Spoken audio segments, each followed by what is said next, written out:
Portal Scheduler, Wiki Wrangler, basically all around bar owner and manager, and you know what we do here. Anyway, so one of the subscribers here posted, or no, it wasn't. It was on Echo Base Network's Facebook page, and one of their subs, the Star Wars guys, talked about this article. Was it this morning? Last night during a live or something like that. Anyway, apparently it's saying that Dave Filoni was really in charge of the sequel trilogy. I want you to look at the screenshot that is the thumbnail for this. Pablo Hidalgo basically rekindled a troll account that I think used to actually be Daily Plunge. Hey, Matt Piranha. And basically said that he rekindled the account because he didn't want any of the, hey Greg, how you doing? He didn't want any of the angriest accounts out there, hey Aged Boomer, to find, he didn't want people searching for him to find only the angriest accounts blaming him for something he wasn't in charge of.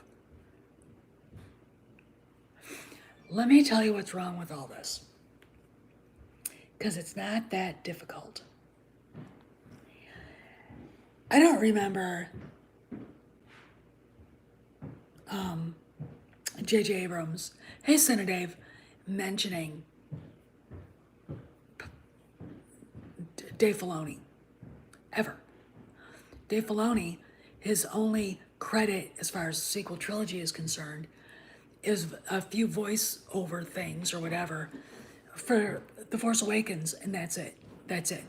He is not, on his IMDb page, not connected to TLJ or the rise of Palpatine.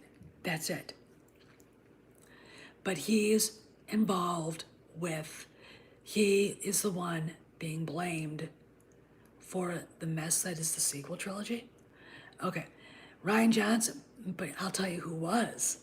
All right, he'll make an excuse, okay? He'll make an excuse. Rian Johnson wrote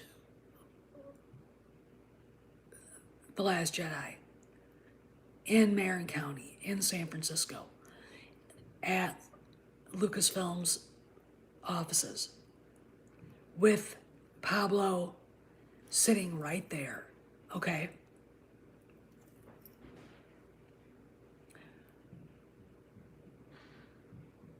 This is Pablo Hidalgo trying in vain to protect himself. And this is one of the skirmishes that Doomcock told us about that would happen. And it's basically what it is trying to eliminate attention being focused on the story group. And I find it fascinating that now, if any of you guys want to go out there and do some work for me, because I can't find anything on this woman, and find out if this woman, the writer, has a Twitter account. Because if she does, I want to know who she follows. Okay. Her name is Rebecca, with a K, Barton. She writes for Inside the Magic. Now, this article is basically something someone wanted out there to draw attention away from something else. We know that Hidalgo quit on this account, the account that's on the thumbnail, quit following Disney, quit following Lucasfilm, and quit following Star Wars. Right there. Okay, he quit. We've got Matt Martin waving the EU book, Heir to the Empire, saying, this is the first book I ever read of this. They're desperate to save what they think they have. Let's go into the anime issue. One of the episodes apparently takes place after the rise of Palpatine, but Visions isn't canon. Okay, so, and you really can't get a good translation. I'm not, I'd like to know what the guy really meant. Okay. Um, I had to translate. Oh, thanks, Greg. I had to translate German to English, and it was very interesting to me how we'd be going on and stuff like that, and you get a really bad translation, and you knew it was bad. I mean, it didn't make any sense at all. And the reason why I question the translation on this is because you even get to the point where you get a novel that's published, Simon and Schuster, you name the book publisher, and you go through it and you see grammar that hasn't been corrected, words that haven't been fixed, spelling, etc. So I look at whoever translated that. It's probably 25 years old, probably dumber than dirt. So I don't know. I mean, I question it, but again, Visions is not canon. Okay, let's go back to this article. If you've read it, if you read it, it's in the description here. Read it, because basically, you've got Dave congratulating them on the success of The Last Jedi. What's he supposed to do? It sucked and I hated it. Look, the guy's a politician, and he basically he played everything smart. Okay, he wasn't gonna walk away while all these, you know, megalomaniacs are out running around trying to set fire to everything that George built. He's George's protege. Okay, we have to remember that. All right, when we get all full of indignation and stuff. Okay, and that's the thing, right? He isn't going to attack the fans. He's not going to say anything derogatory about his fellow Lucasfilm employees. But the fact of the matter is, he and Pablo don't talk. Okay? Now we've got Pablo saying, everything that's being blamed on me isn't my fault. Well, I'll tell you what we can blame on you. We can blame you for The Last Jedi.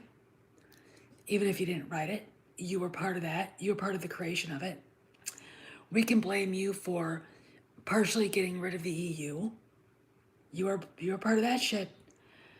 We can blame you for attacking the fans for absolutely no reason.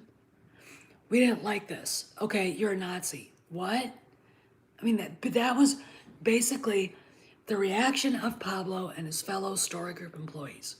If you didn't like what they did, you're a bigot, a homophobe, a racist, a misogynist, etc. Or if you're a woman, you're a pick-me whore. Okay, which is, I'm sure that's what his wife and that Andy Gutierrez says about me and other women within the fandom who hate what they did. Oh, you're right, Dave. You're right, Greg. And I sit there and I'm like, so I'm looking at this through the eyes of political strategy. And it's pathetic. They went to it looks like they went to a site, a publication we'll call it, that would be kind to them, that was kind to the Story Group for whatever reason.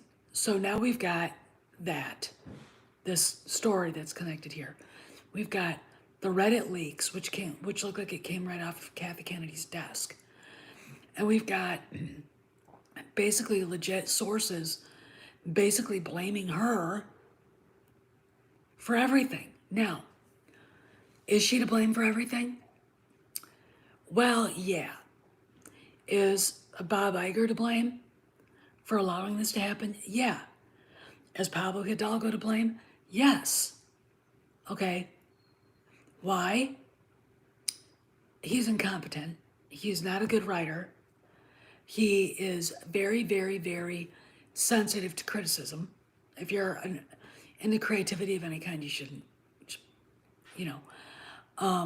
What else? He's a bully.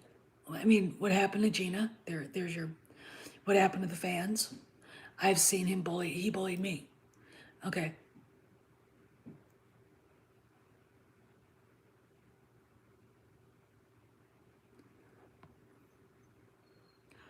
No, Jeremy, he's not involved with any of this.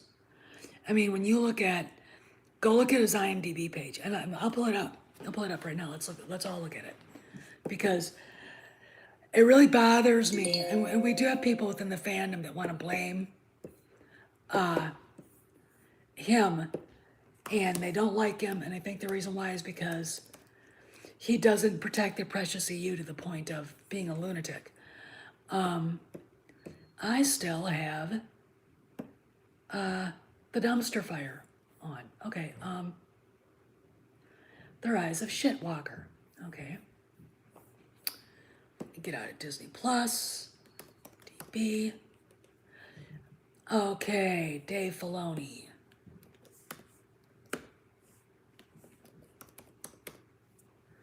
All right, here we go.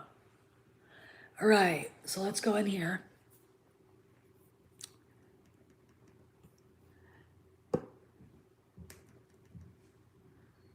And we'll go into filmography. Okay, here. Interesting that they haven't changed that yet. Ahsoka, The Book of Boba Fett, Mandalorian. And I tell you the reason why I think that he's part of our team is because he was one of the him and John together both called Mark Hamill. That was trash, but executive producer doesn't mean a lot. Star Wars Rebels. Let's go into the only thing you've got here. All right, additional crew. Rogue One, A Star Wars Story, and then The Force Awakens. That's it. That's it. That's it. None of the movies at all. Let's go actor, The Mandalorian, Trapper Wolf, Clone Wars.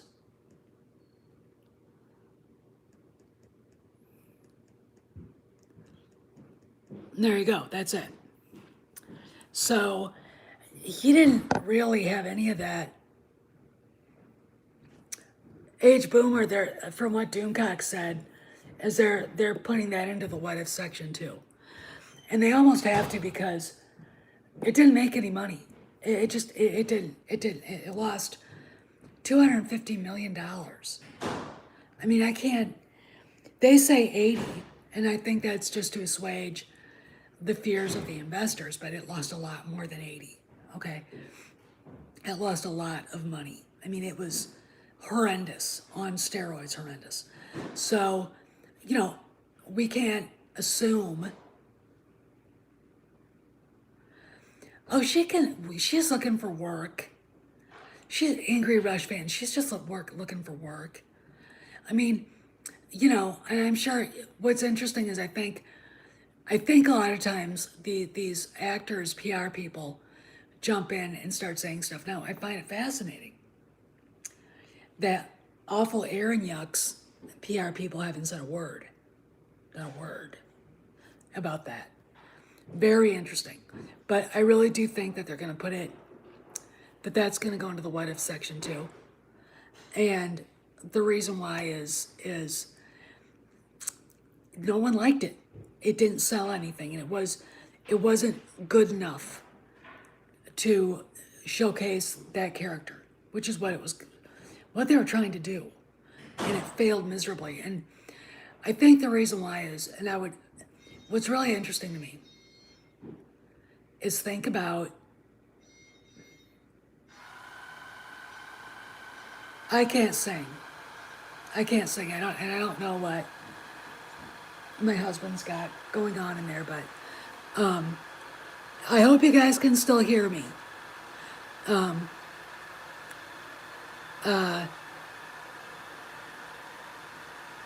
What's really interesting I forgot my train of thought. Anyway, yeah, okay, good, you can hear me. What's really interesting is the people who don't understand the absolute ridiculousness of their demand that they want this movie, or they want, I mean, Aaron Reich, and it's like, no one liked him. You know, my thing is this: if you liked that movie so much, why didn't you give it better word of mouth? Where were you when they were selling the figures, the merchandise? Okay, you know, they don't know how to be, if they're going to be activists for a movie and support it. They got to get off the keyboard warriors. Keyboard warriors doesn't work. Okay, it don't work at all. Okay, and it's really fascinating to see the defense. But like I said, what, and I'm gonna add this. Amelia Clark said something about wanting to come back. You've got probably to redeem herself. You've got Leslie Headland and her brain fart, and Patty.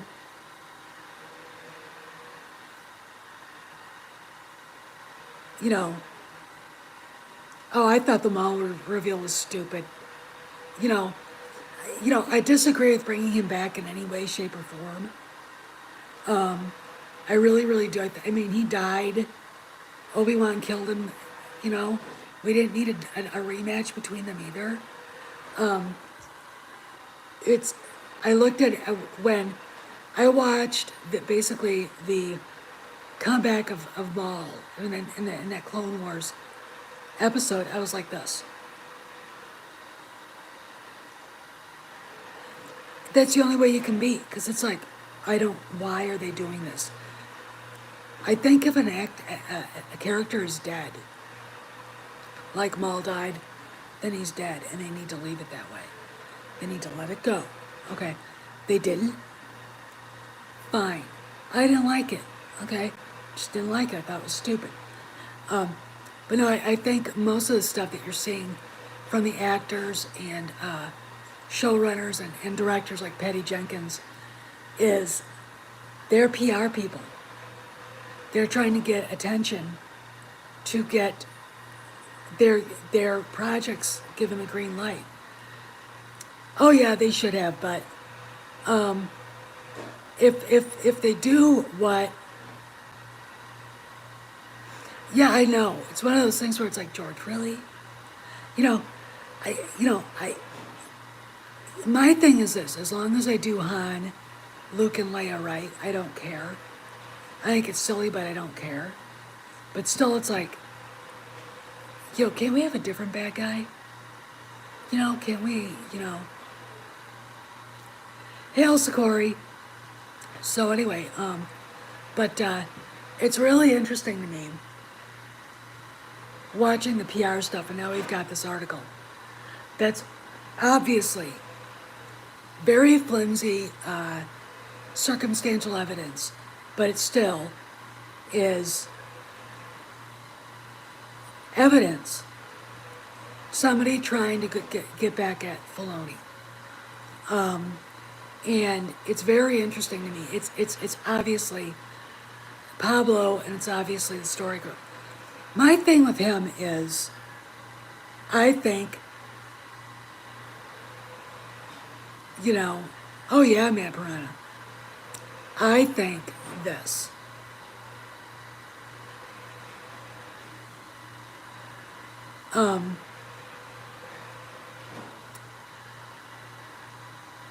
That Dave came on board, in 2005, got to be really close with George, and I think Pablo has been working at Lucasfilm or with Lucasfilm since, he said 20 years. So he showed up before Dave did.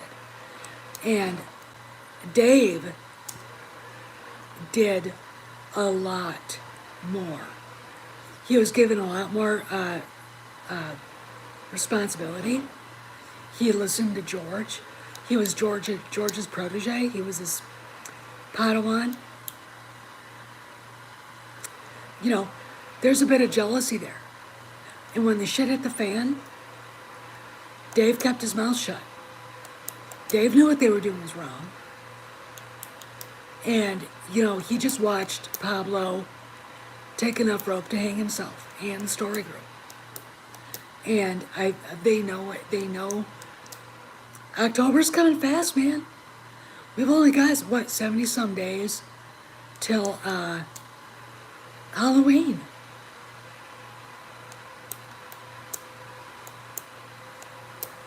Oh, all right. Let's talk a little bit. I did a video about that yesterday.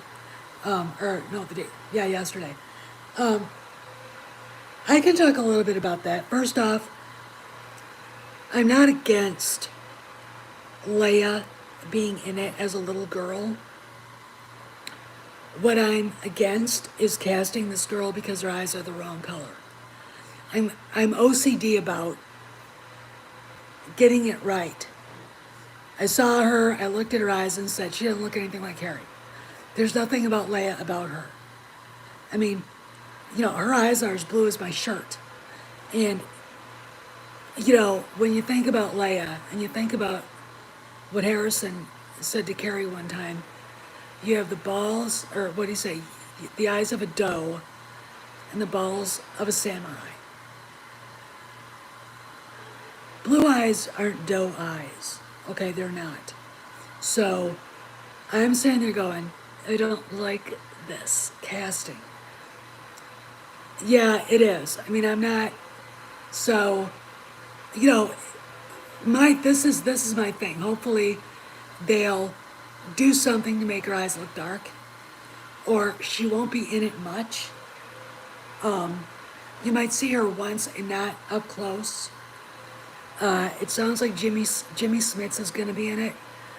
And it seems to me it's interesting, the idea that the part where in A New Hope, where Luke is getting her out of the cell, when he says, I'm here with Ben Kenobi, we're here to rescue you.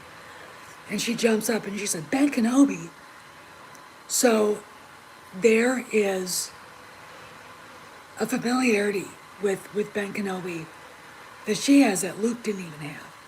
So I think she probably was aware now and maybe had met him. And I think that's an interesting link. I also have to say this. I think it's very dangerous too for when I think about what they're doing, because if Vader finds out Kenobi's on Alderaan, or the Inquisitors do, somebody figures out there's a Force-sensitive kid there, would it be beyond Vader not knowing his own daughter to kill her?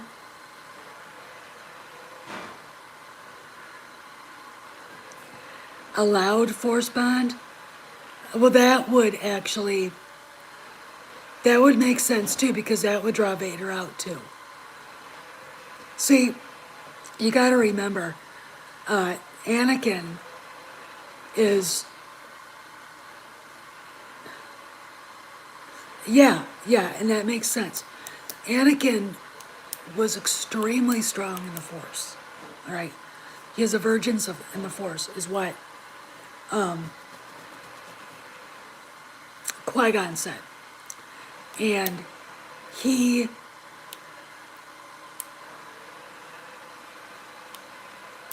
I think would hear it. All right, I think he would feel it. I think Palpatine would. Okay.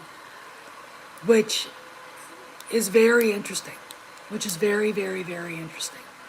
So we'll see what happens, but it sounds interesting to me, and also the guilt that Obi-Wan feels, and the fact that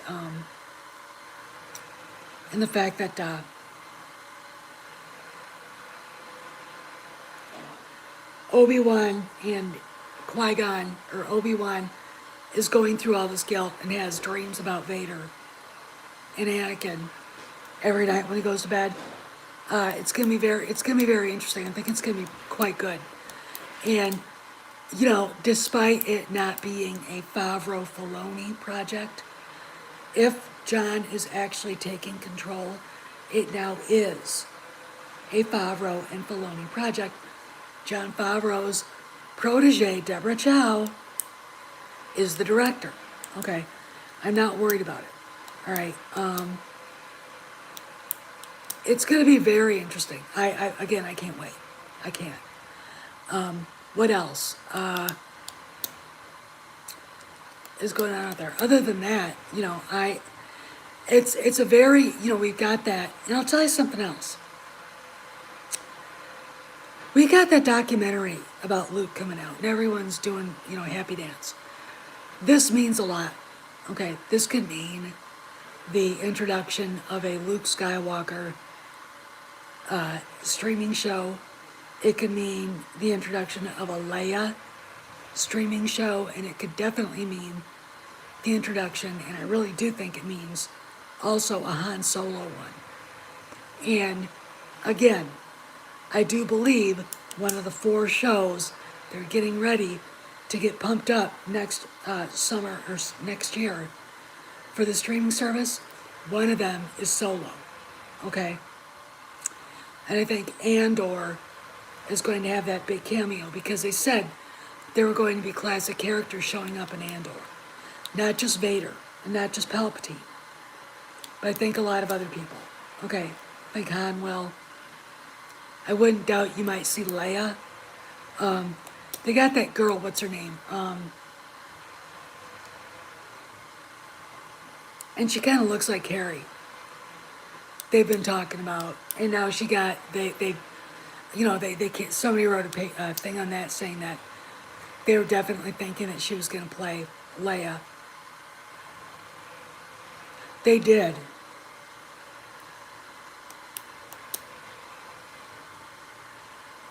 All right, if that's the case,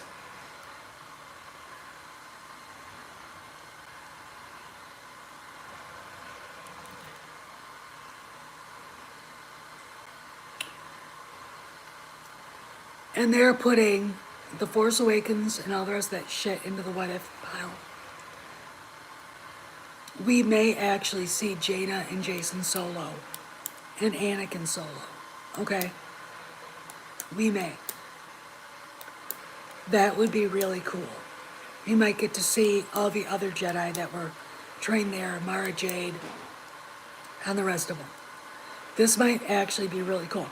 That might be another one of the shows. Okay? We'll probably get Sebastian Stan, even though I think he's wrong for the part.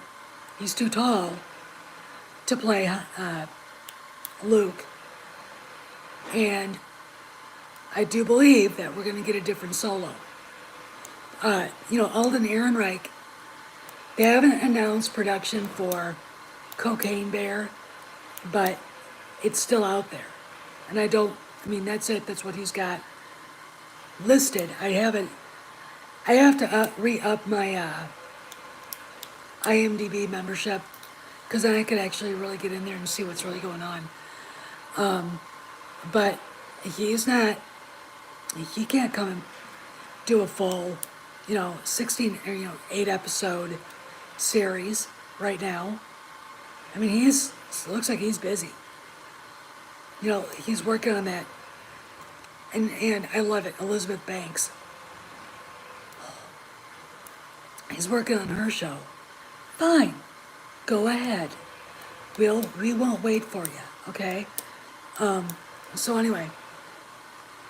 So I don't know. It's gonna be very interesting, but yeah, someone took a swipe at Filoni, and that's what that is. It's a say, and from where it showed up, which has been a very sympathetic place for the story group and for their garbage, and that writer is too. She's just an idiot. She really is. She also has a toothier mouth than AOC. And I'd like to know more about her. If she was on Twitter, I guarantee you Matt Martin to be following her, and Mamacita, Mrs. Pablo, and all the rest of them. So anyway, but yeah, this is, you know, just them trying to not take the blame for something that they're responsible for. You know, again, Pablo, Ryan was sitting in your office talking about the script. You gave him ideas. JJ just called you to ask if there was something, if he was doing something right. All right? Dave was never involved in that. And the only way he was involved with The Force Awakens is because he did some voice stuff. That's it. That's it. He had no control over the story or the direction it was going. Just like he had no control over TLJ or the Rise of Skywalker. So, blaming him, which is what the story is absolutely ludicrous. And it's a swipe. And it's an indignant swipe. And we all know who's behind it. You know, what I love about it is Pablo is, these guys are so arrogant about the way they do things. And they honestly think no one will notice. You know, they know perfectly well. They know perfectly well who is behind the Atlantic article, the Variety article. All right, the Forbes article. Oh, they would never. I mean, Jon Favreau would never let him near it. You know, because he knew. Here's the deal. He can sit there and brag about how good his movie was. He can even think it was, but he knows it wasn't. He knows, and I don't think he cares if it hurt people, but he knows it hurt people. Okay. And he wants to be attached to something that the fans really enjoyed. And Mandalorian is it. And those guys don't want him anywhere near it. Now, you can make what you will of Rian Johnson telling Dave Filoni stuff about directing, but then you've got Robert Rodriguez, Deborah Chow, Taika Waititi, you know, Bryce Dallas Howard. You got George showing up on the set. That whole thing with Rian Johnson is meaningless. The congratulations that Dave gave to them is meaningless. He works at Lucasfilm. What's he gonna say? The movie sucked? And that's the thing, is he couldn't say what he wanted to. All right? And we all know that. Okay? But, you know, and that's the thing. And the fact that if you look at Pablo's public page, and I know before he went dark on the other one, that he wasn't following Filoni there either. Or they were, and then he quit. It's very interesting. I don't think Pete Strozik, I wonder if he does. I'll see if I can find out who that guy follows, because that guy gets retweeted a lot and talks a lot to Pablo on his public account. Here's another thing. All the people that he used to talk to, that used to tweet him, no longer, they don't talk to him on that public account. It's really weird. It would be really interesting to see what he's really saying behind the wall. It would really be interesting, because I bet you $1,000 we'd know what was going on at Lucasfilm, because he can't keep his mouth shut. But then again, I get a funny feeling that he doesn't hardly use that account anymore either. I think he's been thoroughly beaten down from using Twitter. And I think attacking Star Wars theory was the last straw.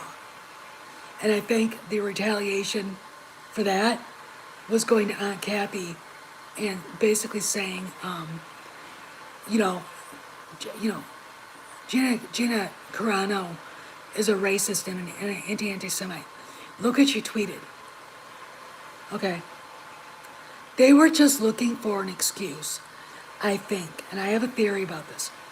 They were looking for an excuse to making what had already been decided public. Decided by them. John didn't know. Iger, the Bobs didn't know. And then the shit hit the fan. Okay? And again, I'm going to say this again. I don't care what she tells people in the fandom. You know, I don't care if she's friends with Jay. Okay? I think it's the wrong thing for her to do, to make friends with any fan. And the reason is this, is they start to take ownership. Guess what's happening now? So anytime someone says, she may be coming back, Jay screams, no, she isn't. She's perfectly happy, yada, yada, yada. But how do we know that she said anything to him? She's probably not allowed to say a word. Okay? And, you know, if she doesn't come back, if they offer her the job back after, you know, the Drek is gone, and they offer her the job back and she says no, I'm done with her. Done. Fucking A. They created that character for her. They did not fire her, or whatever you want to call that. They did not bully her. The people who did are gone, or are going. The woman in charge is out the door. And if she does that to the guy who basically gave her a character that made her a household name, I'm done. That is a shitty thing to do. Okay? We fans stuck our necks out for her. Okay? And, you know, she's not going to make any money or any big splash with Ben Shapiro. I know she won't. All right? I know Ben. All right? That movie will be small budgeted. That movie won't be well received. The critics will shit on it. You know, what you do in a situation like this is you pull a Mel Gibson. You go to non-denominational, politically, independent movie makers and make movies. Okay? You don't go on an apology tour. But you also don't put yourself in the conservative ghetto, and that's what Gina did. Okay? I know she did. And if she tells John, no, I'm done. I'm done. He made her a household name. Maybe she doesn't care. You know, maybe friendships don't mean anything to her. I don't know. But when someone is a fan and they're friends with an actress or actor, I want to, and they're in a position that we are, which is YouTubers, they have to be very careful about what they say to us. Okay? You know, so Jay says one thing, she doesn't say anything about Star Wars. Then he turns around and says, well, she's never coming back. Well, how do you know? If she doesn't say anything to you about it, how do you know?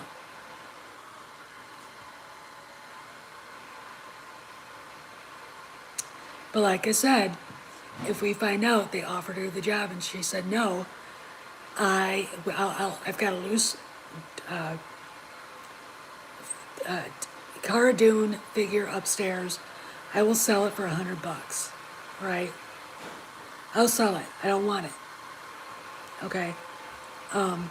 You know, and what I love about this is Disney went out its way after all this They nominated her for an Emmy. Her stuff is showing up back in the parks.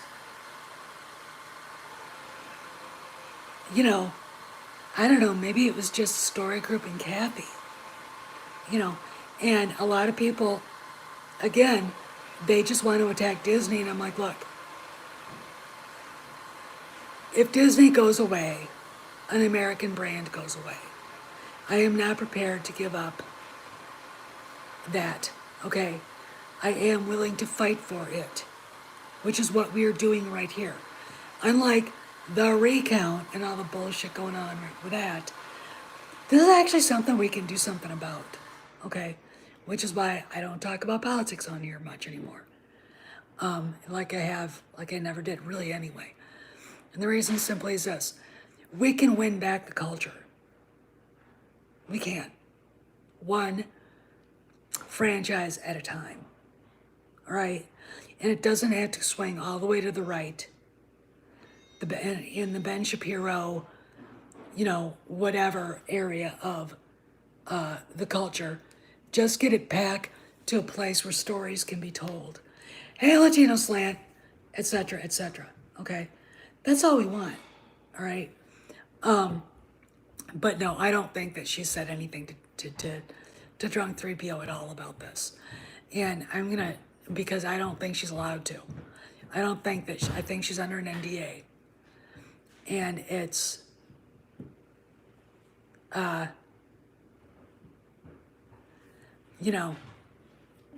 that's the way it is. I always caution people, fans who make friendships with actors, directors, anything like that, end up taking ownership. Okay? This is not a good thing. There should be, back in the old days, back in the 1940s, Clark Gable didn't have the internet. And there wasn't anything like YouTube. And there's a barrier. And I really think that barrier should still be up. I just do. Okay? I really, really do. And I think it's very bad precedent for fans to get into that position. I saw it happen with Gerard Butler. I saw it happen with Johan Griffith, that woman who ran his fan club page, whatever that was. When he got engaged, she went nuts. And he had to basically dissolve it, all of it, and break free of her because she was verbally attacking his fiance. Okay? This is not good. This is, so I always caution everybody on both sides because I've seen people get hurt really bad. So it's not a good thing. It's just not. Anyway, what time is it? Okay, well, I've been on here for 40 some odd minutes. But anyway, that's just what I've been thinking here. What else? Nothing really. It's just that, this is another, the article, and I think, Polly, if you're still here, read the article. I sent it to Cameron. He's like, they're done. This is them trying to take a swipe at Filoni. They're done. I sent it to Andre too. This was an attack in a very friendly place. Inside the Magic by a girl I know is a Raylo on the side of the story. Oh, cool, Polly. I can't wait to see that. By a girl who's very much on the side of the story group. There you go.